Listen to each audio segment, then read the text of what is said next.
pero walang nangyayari. That is emotionalism. And I firmly believe sa umaga nito as we worship the Lord, we have this emotion dahil naniniwala tayo na merong ginawa ang Diyos. Amen? Hindi emotionalism na walang nangyari, pero sumisigaw tayo, umiiyak tayo, baka yung iba gumugulong pa, pero dahil naniniwala tayo that God is good, God is faithful, we are joyful sa heart natin na i-worship ang ating Panginoon. So what we need today, yung tinatawag na emotion or praising the Lord because God is something to get excited about sa buhay ng bawat isa. At ito yung bagay na titingnan natin, anong dahilan? Bakit tayo kailangan magpasalamat? Bakit tayo kailangan mag-worship sa Lord for 11 years? Na sinasabi natin, He is faithful. He is truly faithful sa buhay ng bawat isa. Anong reason? Hindi pwede na magpapasalamat tayo tapos kosong yung heart natin. Ibig sabihin, zero yung ating reason to praise God and to glorify God. Yung binigay sa akin na verse, buksan natin yung Biblia natin in the book of Hebrews. Hebrews chapter 12, kinuha yung ating key verse sa verse 28. Bagamat pag binasa natin ito, very profound itong passage na to dahil it speaks about eschatology or the coming of Jesus, the new heavens and the new earth. Kapag binasa natin yung verse 28, pasinin natin. Pero gusto kong basahin muna yung verse 25. Tingnan natin yung verse 25 and then hanggang verse 29 para mas maintindihan natin yung passage natin sa umagang ito. Verse 25. See that you do not refuse Him who is speaking. For if they did not escape when they refuse Him who warned them on earth, much less will we escape if we reject Him who warns from heaven. Verse 26. At that time His voice shook the earth, but now He has promised. Yet once more I will shake not only the earth, but also the heavens. That is eschatology. Last days, last things na makikita natin. Yet once more I will shake not only the earth, but also the heavens. In verse 27, this phrase, yet once more indicates the removal of things that are shaken. That is, things that have been made in order that the things that cannot be shaken remain. And then after that, in verse 28, ito yung key verse natin, therefore, ang sabi ng author, therefore, ibig sabihin may mga binanggit na sa mga naunang verses na napakahalaga para mag-conclude itong author na ito, ang sabi niya, therefore, let us be grateful. So, ibig sabihin, may reason for us to be grateful. That's why the author said in verse 28, therefore, sa sinabi sa mga naunang verses, let us be grateful for receiving a kingdom. At ano yung kingdom na ito? That cannot be shaken. And thus let us offer to God acceptable worship with reverence and awe. Verse 29, for our God is a consuming fire. Let's pray. Panginoon, salamat sa umagang ito dahil tunay may dahilan para kami ay magpuri, magpasalamat sa inyo. At ang aming dalangin, O Diyos, open our hearts and open our minds, O Lord, as we listen to your word. May your word speak to us and may the Holy Spirit convict us, O Lord, according to your will and according to your purposes, Panginoon, na tunay maging grateful kami sa bagay na pinakamahalaga sa buhay ng bawat isa mula sa passage na aming pag-uusapan sa umaga dito. O Diyos, gabayan niyo po kami sa aming pag-aaral, purihin kayo sa matamis na pangalan ni Jesus. Amen. And again, His greatness demands our gratefulness. Ano yung greatness na pinag-uusapan natin? And what are the reasons na masasabi natin na pwede nating pagpasalamat sa Diyos bilang mananampalataya from the passage na binasa natin? Tatlong bagay mula sa passage na to kung saan ano yung dapat nating ipagpasalamat. So firstly, yung greatness ng Panginoon ay expose niya sa atin at pwede nating ipagpasalamat. We ought to give thanks, number one, for His authoritative word. Yung unang bagay na pwede nating pagpasalamat for His inspired na salita ng Diyos, for His word that was given to us. Pansinin natin in verse 25. Sabi sa verse 25, see that you do not refuse Him, yung pronoun na Him, refuse Him who is speaking. So from verse 25, sino yung tinutukoy dito na nagsalita? Sabi diyan, do not refuse him who is speaking. And then after that, sabi sa verse 25, for if they did not escape when they refused him again.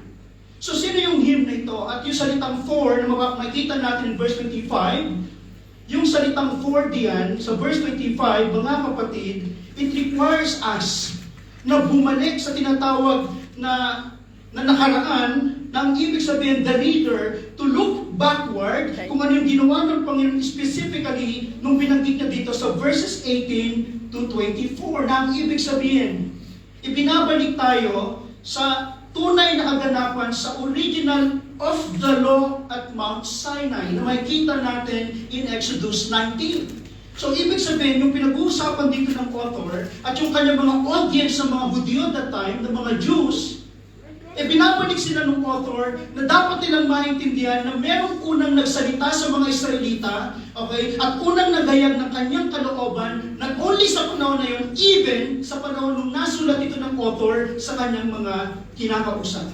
So, ibig sabihin, unang bagay na makikita natin, kung meron tayong unang pwedeng pagpasalamat, mga kapatid, it is the God's authoritative word na binigay sa atin bilang mananampalataya. Nung balikan natin in Exodus 19 verse 3, the Bible says, the Lord called Moses, saying, in chapter 19 verse 3.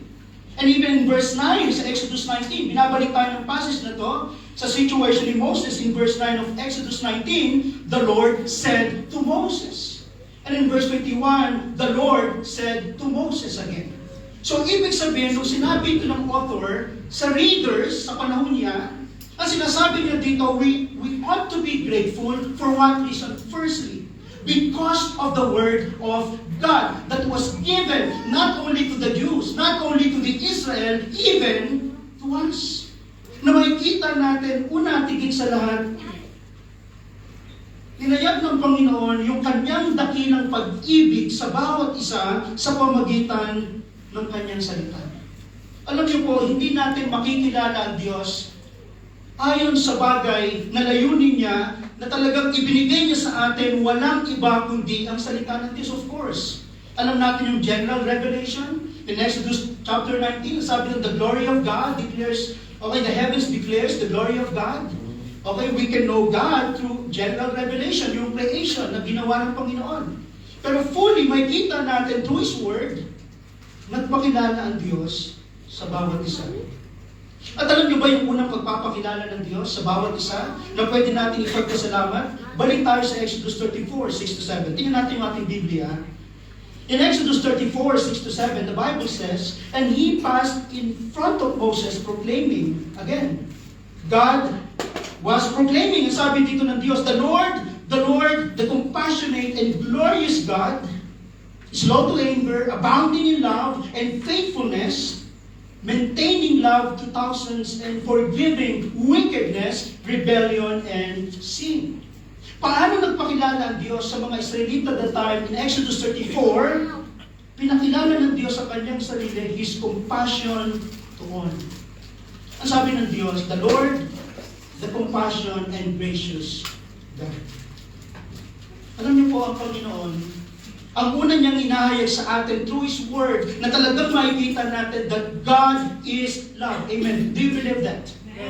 Naniniwala ba tayo na ang Diyos natin ay tunay na pag-ibig? Now, ang tanong, paano natin nalaman that God is love? How do we know that our God, na sinasamba natin, that He is a loving God, He is a gracious God, He is a merciful God? Una natin nalaman yung bagay na yan because of His Word. Nang ibig sabihin, pinakilala ng Diyos sa kanyang sarili, even mula sa Old Testament, that God said, I am the compassionate and loving God. Nang ibig sabihin, mga kapatid, kung meron tayong unang pwedeng pagpasalamat, ang Diyos na gumalaw sa atin since day one of our anniversary until now, and even sa mga darating na taon, dahil ang Diyos natin ay pag-ibig. At yung unang bagay na pwede natin pagpasalamat na ang Diyos natin ay pag-ibig. Alam niyo ba, na kapag tinignan natin yung Exodus 34, kaibig-ibig ba yung mga Israelita? Deserving ba silang mahalin? Yung mga Hudyo at that time, nung sinabi ito ng Panginoon that He is a gracious God, deserving ba silang mahalin? Pag tinignan natin Exodus 32:9, it says, "And the Lord said to Moses," when He gave the law, and sabi diyan, "I have seen these people, and behold, it is a stiff-necked people." Ang tigas ng ulo nila. Ang sabi ng Biblia, ang sabi ng Diyos, nakita ko ang mga Israelita, ang aking mga tao, matigas ang kanilang mga ulo. Hindi lang sila mga pusong bato. Ulong bato, ano? Kasi ang tigas ng ulo eh. Ibig sabihin, kahit anong sabihin ng Panginoon, tumaliwa ka, kakana naman. Tumiretso ka, talagang mag-u-U-turn naman.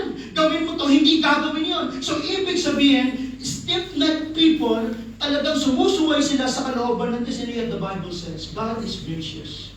God is love.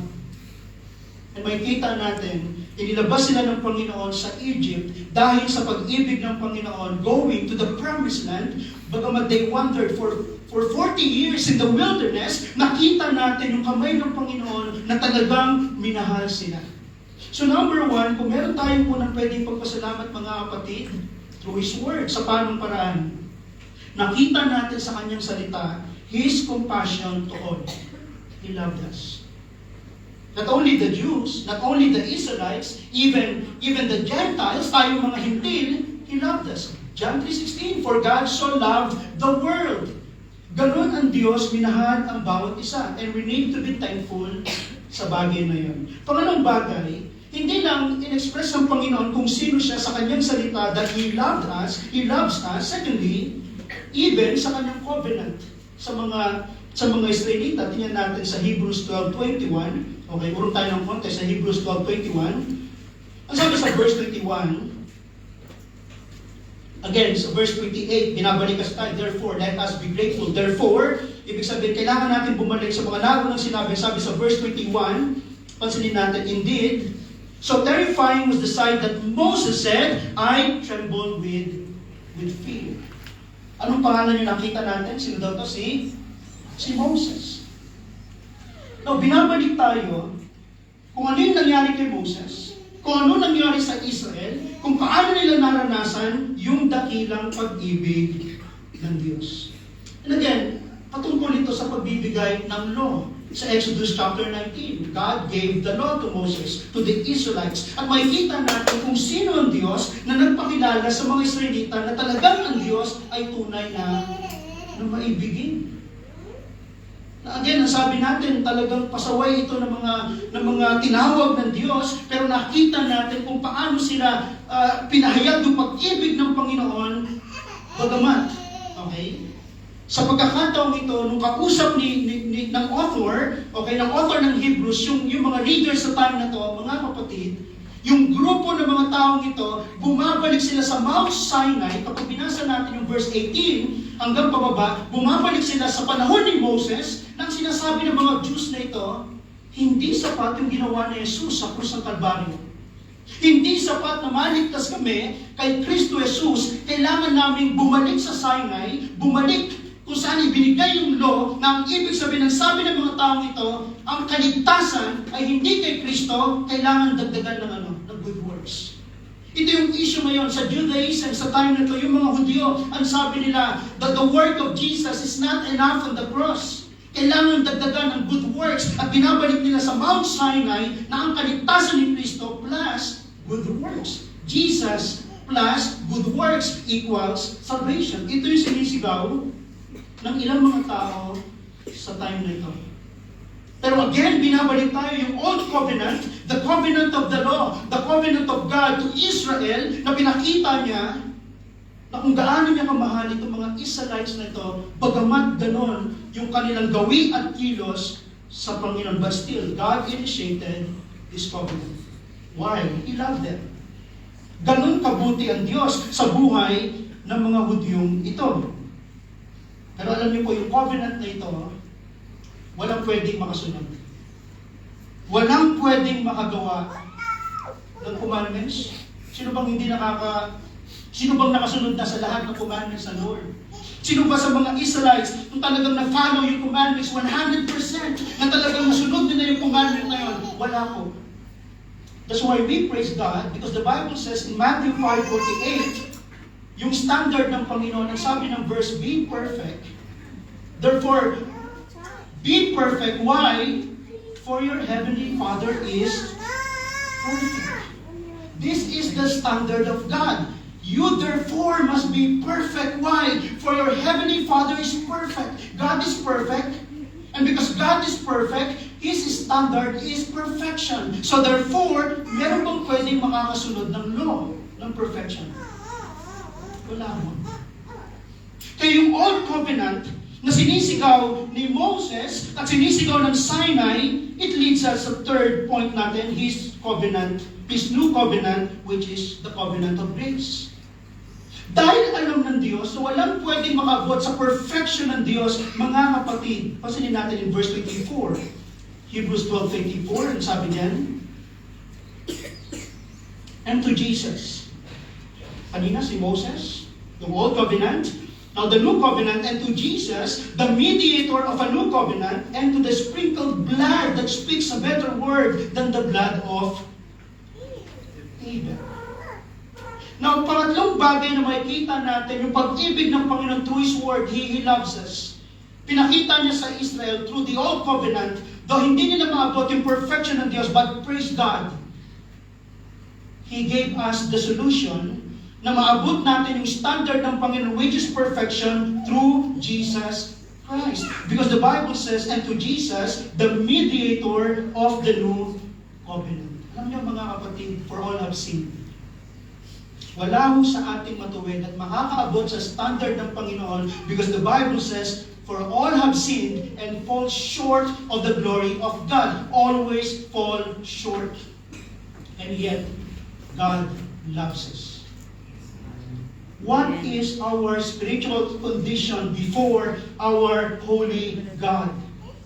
Kapag nakita natin yung tunay na kondisyon natin sa harapan ng Diyos, mas ma-appreciate natin kung sino ang Diyos at talagang pupurihin natin ang Diyos dahil naiintindihan natin yung tunay na kondisyon natin sa harapan ng Diyos. Gusto kong buksan niyo yung Bible niyo in Romans 3:10-12. Please open your Bible. Romans 3:10-12.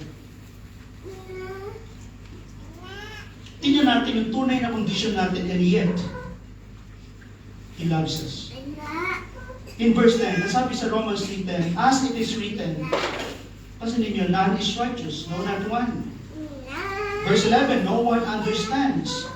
No one seeks for God. Verse 12, all have turned aside. Together they have become worthless. No one does good, not even one.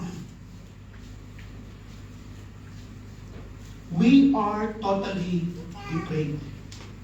We believe na ang kondisyon ng tao sa tinatawag nating total depravity, the total depravity of man. Nang ibig sabihin mga kapatid, the Bible exposes yung tunay na kondisyon natin. It says, none is righteous, none righteous. Ano ibig sabihin nito? What does it mean? If we say none righteous, no one is right before God. No one. God's standard is perfection. In Matthew 5:48, you therefore be perfect. That is the standard of God. And all of man's deeds are as filthy rags to God. In Isaiah 64:5. Lahat ng ginagawa natin, man's deeds are as filthy rags for or to God. None righteous. Wala akong natuloy sa akin. And yet He loves us. And not only that, the Bible says in verse 11, no one understands. Unredeemed, non-believers, hindi mananampalataya, unredeemed man has no spiritual capacity to understand God. Wala ho. Ang isang hindi mananampalataya, no spiritual capacity to understand God, men are darkened in their understanding sa Panginoon. That's why the Bible says, none who understands. Before my conversion, my friend always explained to me John 3:16. But I cannot understand. Why? Wala akong spiritual capacity to understand God because the Bible says, none who understands. And not only that, thirdly, yung spiritual condition natin, none righteous, none who understands. Ang sabi dyan, none who seeks God. Pasin niyo in verse 11, no one understands, no one seeks for God. Meron ba nagsisik sa Diyos? Did you seek God before your conversion? The Bible says no one seeks God. Men do not seek God because of their hard hearts. Men only seek God in response to God seeking them. In response to God seeking them. In John chapter 6:44, we believed because the Father gave us to the Son. Ibig sabihin, ang sinasabi nito, tayo po'y tumugon because God found us. We did not find God. God found us. Kung ano yung kondisyon natin at siyang tunay na nagliligtas sa atin. No one seeks God. In Matthew 6:33, which is a very familiar verse, it says, but seek first the kingdom of God and His righteousness. But seek first the kingdom of God and His righteousness. But in verse 32, we will notice in verse 32, it says, the Gentiles, the unbelievers, seek after all these things. May mga nagsisik. Ang mga nagsisik ay tinatawag natin na sinisik nila after all these things. People are seeking the worldly things.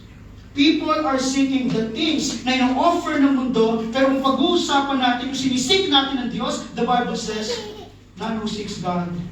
And then, sabi rin ng verse 12, all have turned aside. We have turned aside from God, and because of that, we become useless, and no one does good. Therefore, men are slaves to sin. Therefore, totally separated from God, and in a condition in which it is very impossible to please God. The condition of man, totally depraved. We were dead in trespasses and sins. Wala kang tayong magagawa. Maliban na mag-initiate ang Diyos. Abutin tayo. And this is the first thing that we need to be thankful. Why? Because He loved us.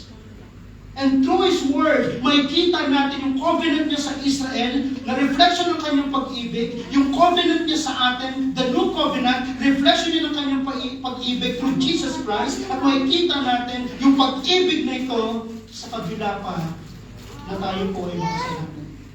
Ibang-iba yung definition ng Diyos sa pag-ibig. Sa definition natin. Because we define love. At sinasabi natin, I love you because, I love you if.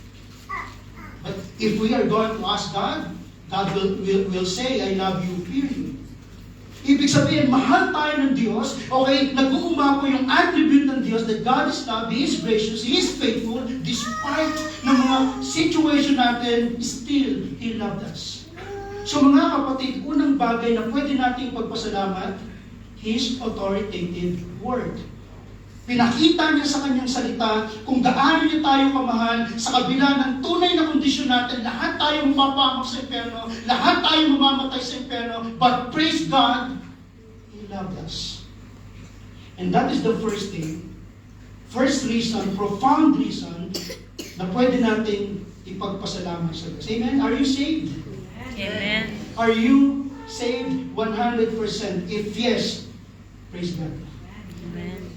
Praise God because of His grace, because of His mercy, because of Jesus Christ. We need to be thankful. Pangalawang bagay, hindi lang dahil sa kanyang authoritative word. That's why we need to be thankful. Secondly, we need to be thankful because of God's active warning. Ang Panginoon napakabuti.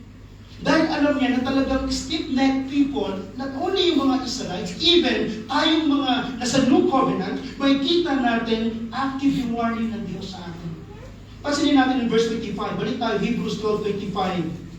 Ang sabi sa verse 25, pansinin natin, see that you do not refuse Him who is speaking, for if they did not escape when they refused Him, who warned them on earth, again, sa time ni Moses, ang sabi niya dito, much less will we escape if we reject Him who warns from heaven, who warns from heaven, merong warning ng Diyos not only sa mga Israelites, even sa mga leaders niya sa time na to. Merong warning. Kasi ang sabi ng author, yung audience niya, yung recipient ng letter nito, ay bumabalik sa Judaism. Bumabalik sa Mount Sinai, bumabalik sa law. And they said again, ang sabi natin, Christ is not enough to save them. They need to add the law. They need to add good works. That's why the author said, ang sinasabi niya dito, I warn you. Ito yung warning na galing sa Diyos. Kung i-reject nyo, katulad ng ginawa ng mga Israelites, they refuse Him, who warned them on earth. Okay, ang sabi diyan, much less will we escape if you reject Him who warns from heaven. Our second point, mga kapatid, we need to be thankful because of God's active warning. This morning, God warns us.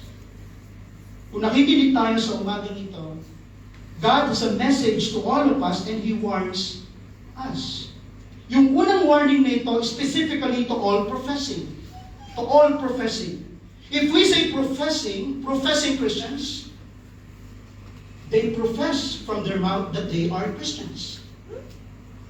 And that is a big issue sa book of Hebrews. So makikita natin, specifically in Hebrews chapter 6, which is a very complicated passage na tinitingnan ng marami nag-aral, pero makikita natin, it is about professing Christians. Pansinin natin, Hebrews chapter 6, 4-6. Balikan natin yung kaganapan dito, which is may malaking connection sa mga Hudyo na bumabalik sa Sinai, sa law, sa good works. Ang sabi sa verse 4, Hebrews chapter 6, verse 4 to 6, pansinin natin yung ating Biblia. For it is impossible in the case of those who have once been enlightened, who have tasted the heavenly gift and have shared in the Holy Spirit, and have tasted the goodness of the Word of God and the powers of the age to come, and then have fallen away. Fallen away. Apostasy. To restore them again to repentance, since they are crucifying once again the Son of God to their own harm and holding Him up to contempt. So naniniwala tayo na meron tinatawag na eternal security. Do we believe that? That if we are truly saved, once and for all, we are saved eternally. In John 10:27, the Bible says, and I give them eternal life, and they shall never perish, and neither shall anyone snatch them out of my hand. Na ang ibig sabihin, ang lahat ng tunay na tumanggap kay Jesus, ang lahat ng tunay na kumilala kay Jesus, they are saved. They are secured in the hands of God, and even in the hands of the Father. That's why we are saved. We are secured in the hands of God.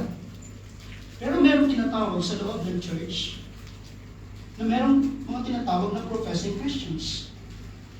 In Hebrews chapter 6, the Bible says, it is impossible in the case of those who have once been enlightened.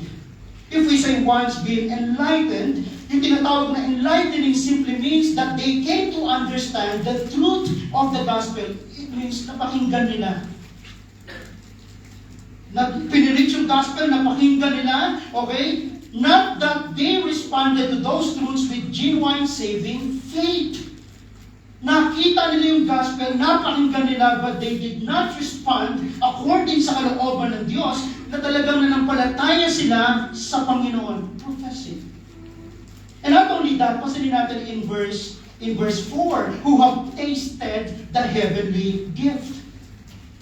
Sino sa atin dito mahilig sa free taste? Mahilig ba sa free taste? At pag inaalok na may bayad, ayaw mo na sa free taste. Malakas ka.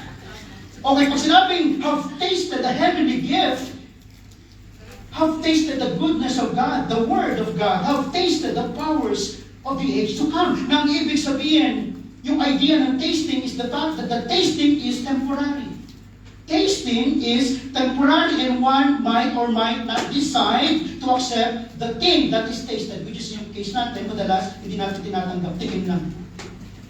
At ito yung sinasabi sa Hebrews chapter 6, have tasted the heavenly gift. At ang sabi niyan, have become partakers of the Holy Spirit. Very close na yun. Nasa loob na sila ng church, talaga nagpa-participate na sila. In fact, nakakaranas na sila, okay, ng galaw ng banal na espiritu sa ibang mananampalataya, nakita na nila yon, and in a sense, natatalsikan na sila ng blessing, okay, ng pagpapala ng Diyos. Let's say, for example, we praise God. We have a beautiful worship team, talaga namang very gifted na nakita natin.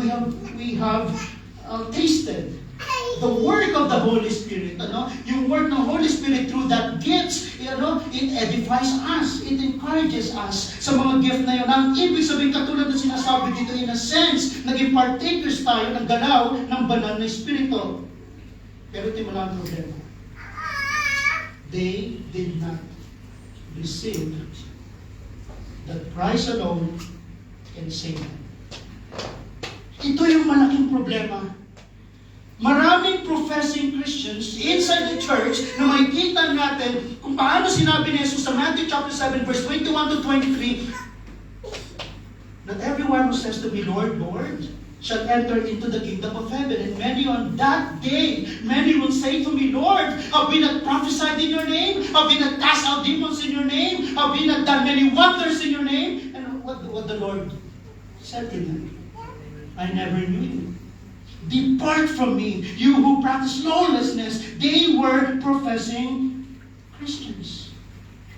Mga kapatid, ilan sa atin dito ang posibleng ginagamit natin yung pangalan ng Diyos, posibleng umaatin tayo sa loob ng church tulad na kaganapan dito sa Book of Hebrews, and yet we are not saved. Posible, hindi pa tayo tunay na sumasampalataya kay Jesus, hindi pa natin tunay na inaamin na tayo makasalanan, tinalikuran ng ating kasalanan. Mga kapatid, if you are professing Christians, better repent and believe in Jesus. He alone can save a man, and He alone can save a soul. We were dead in trespasses and sins. We need the Lord Jesus Christ. And if you are saved, praise God. Praise God, because He is our Savior. He is our Lord. And we have enough reason to celebrate because He saved us from hell, from sin. Number one is our first warning. Repent and believe. Kung hindi mo pa nasuko ang buhay mo sa Panginoon, bakit hindi mo isuko sa umaga nito? Kung hindi mo pa naibigay yung buhay mo completely sa Panginoon, why not today offer your life to God and believe in Jesus that He can save you from sin and He can save you from hell and He can transform your life because He alone is the way, the truth, and the life, and no one cometh to the Father except through Jesus. The first warning is for the professing Christians. Repent and believe. Secondly, not only sa professing Christian, yung second warning to all possessing. Ito yung tunay na ligtas. True believers, to all possessing. Ang challenge is to remain in Him. Pansinin natin, balik tayo sa Hebrews 12:1 and 2.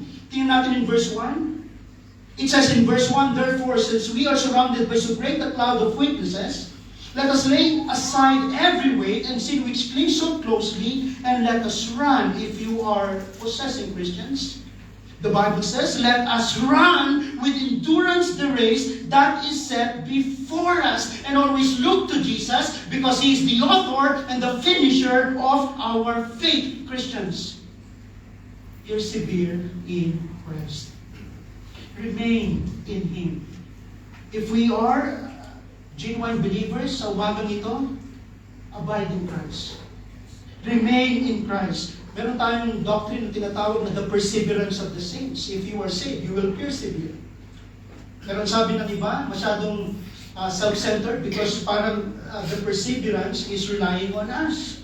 That's why we changed the doctrine, the preservation of God. Instead of the perseverance of the saints, the preservation of God. You persevere because of God. Because He preserves you.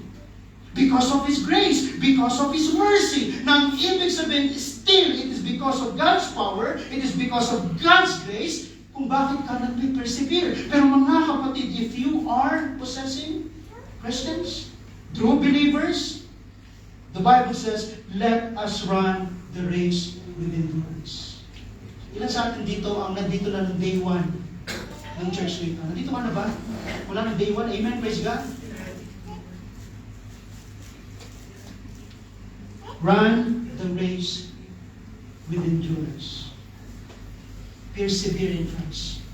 Magpatuloy ka sa iyong pananampalataya. Huwag kang huminto. Maraming pagsubok. Pwede kang madulas. Pwede kang madapa. And in fact, pag binasa natin yung chapter 12, na makikita natin, may pagdidisiplina din ng Panginoon. In verse 6, pansinin natin, For the Lord disciplines the one He loves and chastises every son whom He receives. Pwede mong maranasan yung discipline ng Diyos.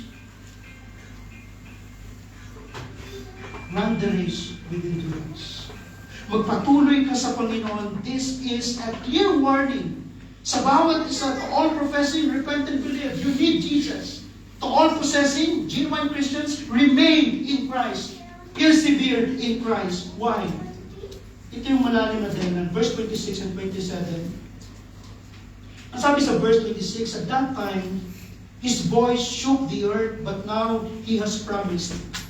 At that time, during the time of Moses, when the law was given to Moses and to the Israelites, ito yung nangyari. The voice shook the earth.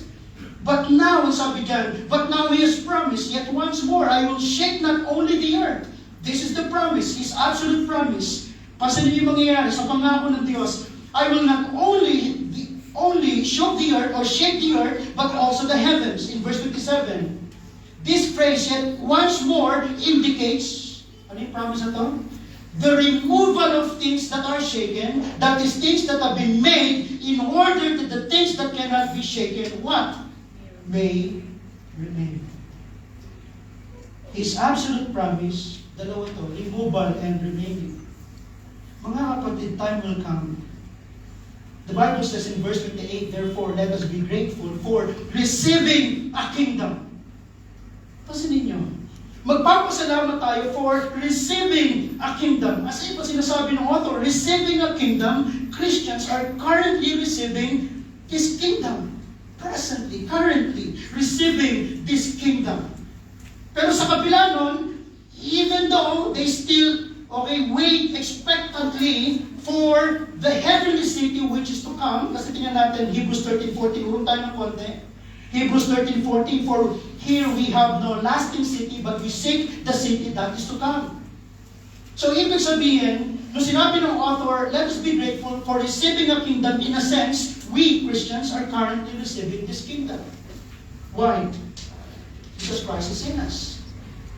He is the King, and He reigns sa puso ng bawat isa, and we are His kingdom. That's why your kingdom come. Nang ibig sabihin, hindi tayo magtataka in Romans 14:17, for the kingdom of God is not a matter of eating, the kingdom of God is not a matter of drinking, Romans 14:17, but of righteousness and peace and joy in the Holy Spirit. In a sense, the author says, be grateful for receiving His kingdom. Christians are currently receiving this kingdom. Why? Because the Holy Spirit is in us.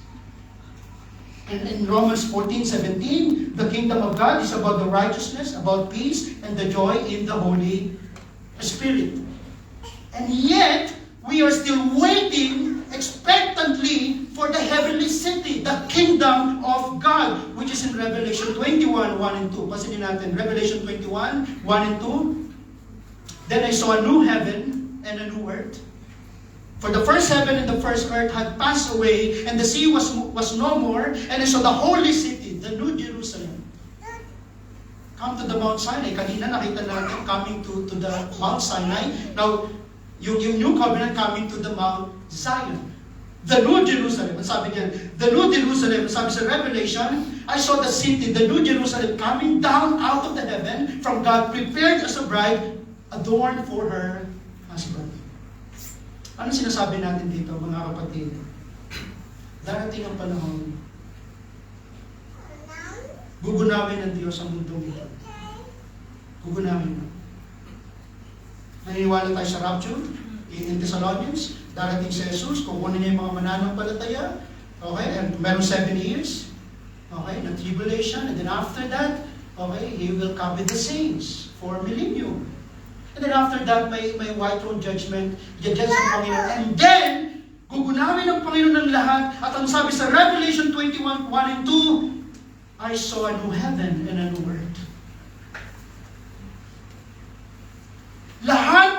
bagay sa mundong ito, mga kapatid, ay magugunaw.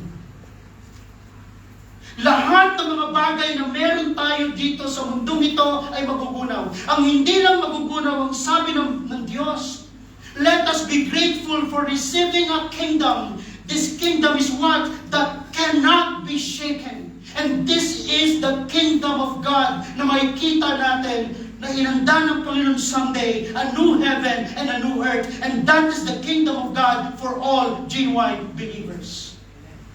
Ito yung assurance natin na magunaw ang lahat ng mundong ito, but praise God, kaya yung gratefulness natin, yung praises natin sa umagang ito, merong pinaguhugutan sa panginaharap na someday, Panginoon, mamamatay ako sa karamdaman, magugunaw ang mundong ito, mawawala ako sa profession ko, masisira ang mga bagay nito, pero someday, I will be with you forever. And because of that, that is our hope. That is the kingdom of God. And the Bible says, for this kingdom is what? Cannot be shaken. The unshakable kingdom of God. At ito yung bagay na pwede natin pagpasalamat sa Diyos, and it gives us a warning. Saan natin ina-anchor yung buhay natin? Sa unshakable kingdom ba ng Diyos? Sa someday? Ay mararanasan natin, or ina-anchor natin yung life natin sa natin tinatawag na shakeable kingdom.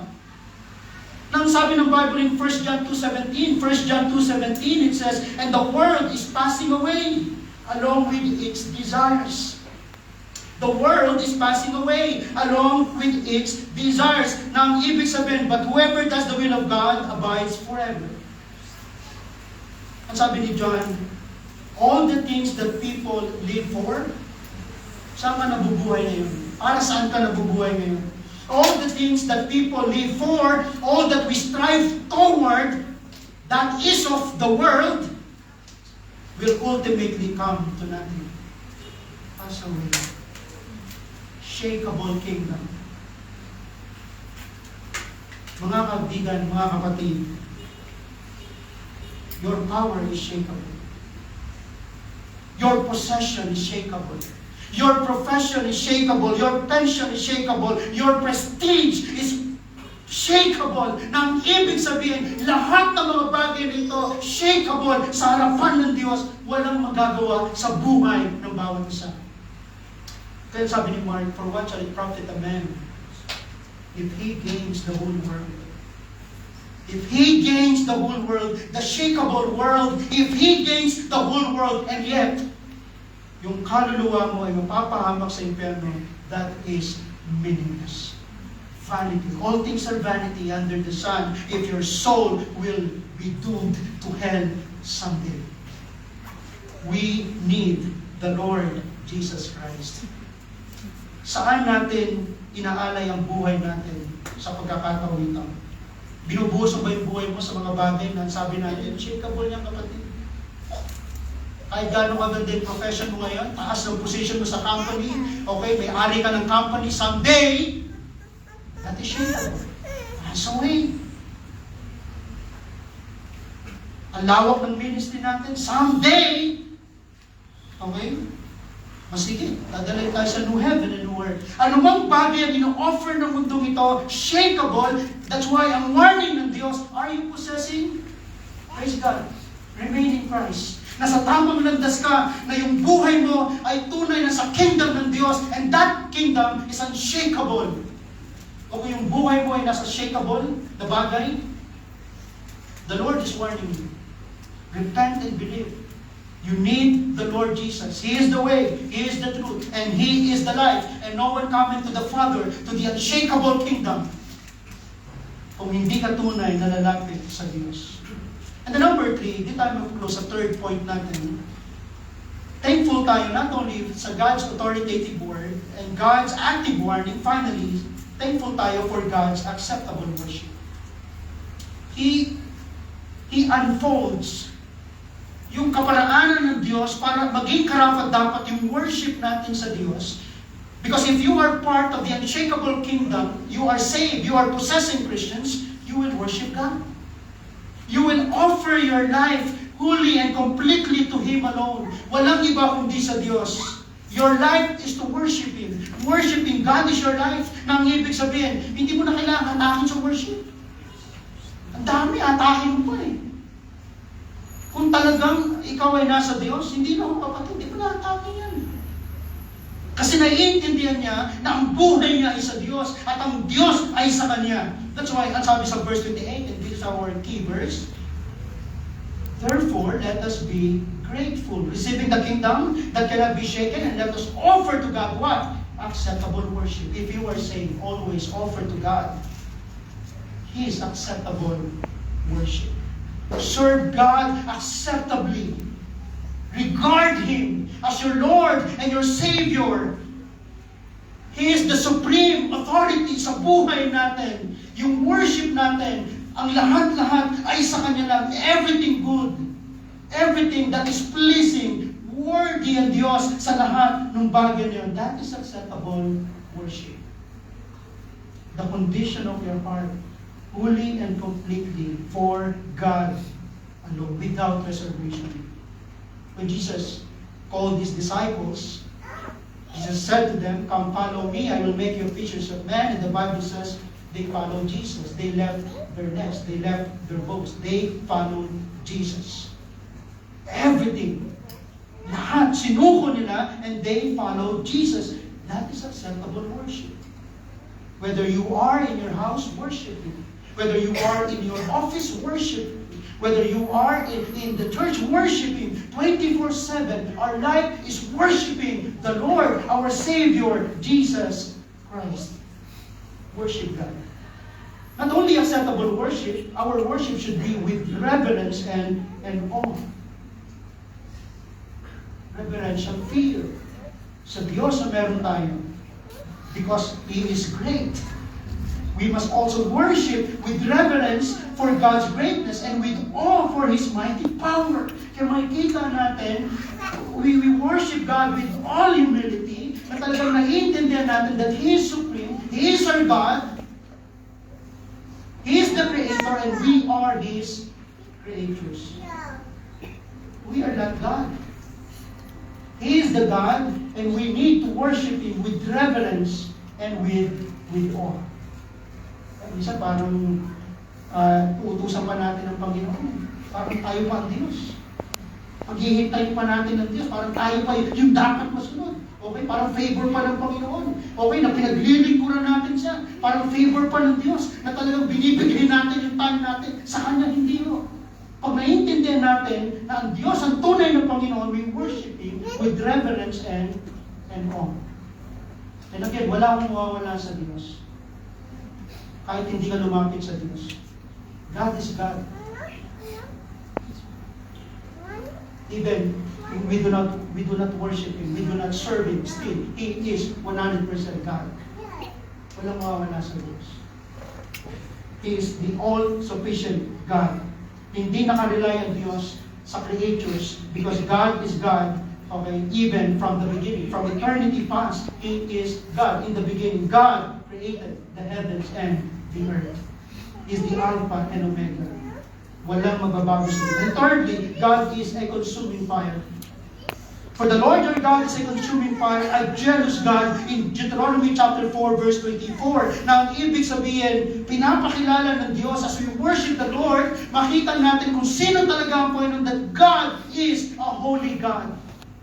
Kaya makikita natin even kay Moses sa mga Israelites, di ba? Huwag niyong hawakan yung bundok, mamamatay na yun.